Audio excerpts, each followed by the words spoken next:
Escrita por volta de 1611, A Tempestade é amplamente considerada a última peça escrita integralmente por Shakespeare, servindo como uma espécie de despedida dos palcos.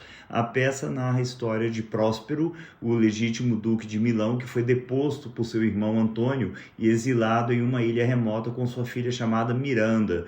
Usando então os seus conhecimentos de magia, as chamadas artes liberais, Próspero domina os elementos da ilha e escraviza o espírito Ariel e um selvagem de nome Caliban. Quando o navio que transporta os seus inimigos passa perto da ilha, Próspero conjura uma tempestade que os naufraga. O desenrolar da peça, então, trata da vingança, do perdão e da restauração da ordem social, culminando na renúncia de Próspero aos seus poderes mágicos. No ato quinto, na primeira cena, a tensão da peça atinge um ponto de inflexão. A jovem Miranda, que passou a adolescência toda isolada na ilha, nunca viu outros seres humanos além do pai e do servo Caliban.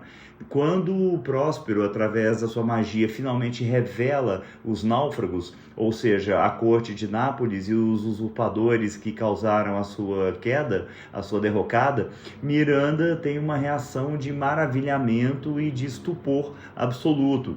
Ao ver aqueles homens, ainda que entre eles estejam os responsáveis pela sua miséria, ela exclama: "Oh brave new world that has such people in it." Traduzindo, ó admirável mundo novo que tem tais habitantes.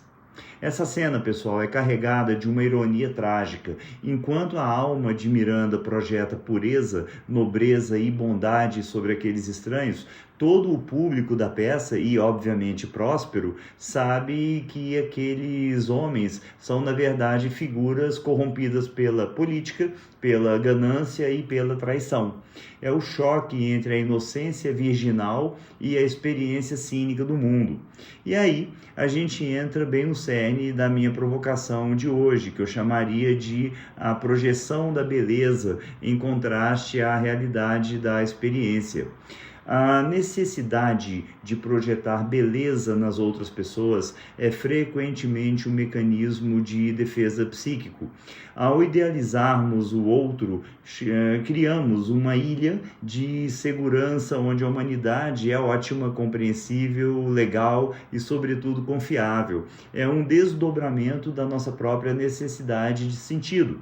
Se o mundo for composto por seres belos e admiráveis, então a nossa existência também ganha um contorno de beleza, de ordem e de propósito.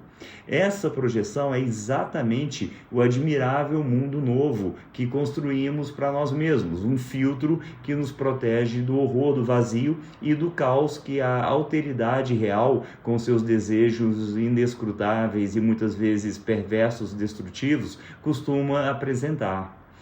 Contudo, a experiência cotidiana é o lento e muitas vezes doloroso processo de desencantamento. A realidade impõe-se quando a máscara cai e o outro, em sua crueza, revela-se humano. Demais humano, demasiadamente humano. Título, aliás, de um livro de Nietzsche, escrito em 1878. Um humano que é falho, egoísta e contraditório. Esse é o humano. A tristeza que passa e que essa revelação nos traz não é decorrência direta da maldade alheia, mas da morte da nossa própria ilusão criada e alimentada. É um luto. Só que aceitar que o mundo não possui a beleza que projetamos nele é o passo final para a maturidade.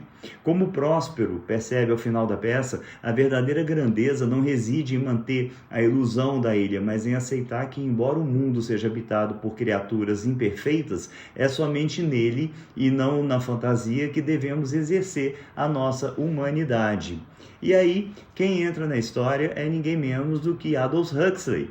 Huxley não apenas adotou a frase de A Tempestade, ele a elevou a um patamar de significado, transformando o deslumbramento de Miranda em uma personagem ingênua, como uma crítica social mais contundente do século XX e talvez não sem exagero da história da humanidade, né?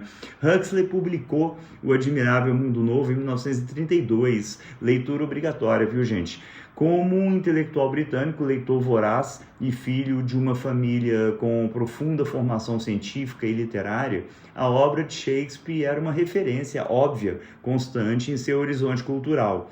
Ao colocar a citação de Miranda como epígrafe ou elemento central de sua obra, Huxley não buscava homenagear a pureza da personagem, mas sim utilizar a ironia dramática que os britânicos, aliás, usualmente fazem com maestria. Huxley sabia bem que, ao aplicar o termo admirável, brave, a uma sociedade distópica, ele estava, na verdade, criando um contraste imenso e brutal. Mas como assim esse contraste tão obsceno de tão gigantesco? A jovem Miranda, pessoal, lá de Shakespeare, na inocência da ilha, vê a humanidade, que são os náufragos, pela primeira vez e projeta nela uma beleza que, na verdade, não existe. E no admirável mundo que o Huxley descreve, tecnocrático, condicionado e desumanizado, trata-se do resultado inerente à nossa própria busca por um mundo perfeito, confortável e livre de dor e de sofrimento. E o que Aldous Huxley quis dizer com isso? Ao intitular seu livro dessa forma, ele lança um alerta sobre o futuro da civilização inteira. Por quê? Porque ele argumentou que a verdadeira ameaça à humanidade não viria necessariamente de um governo tirânico e que nos esmaga pelo medo, como a gente lê em 1984, do George Orwell, mas de um sistema que nos escraviza através da felicidade forçada, do conforto, do consumo e da tecnologia. Os pontos fundamentais proféticos da sua crítica incluem a ciência pervertida, ou seja, o uso da tecnologia não para libertar o homem, mas para controlá-lo e padronizá-lo desde o estágio embrionário.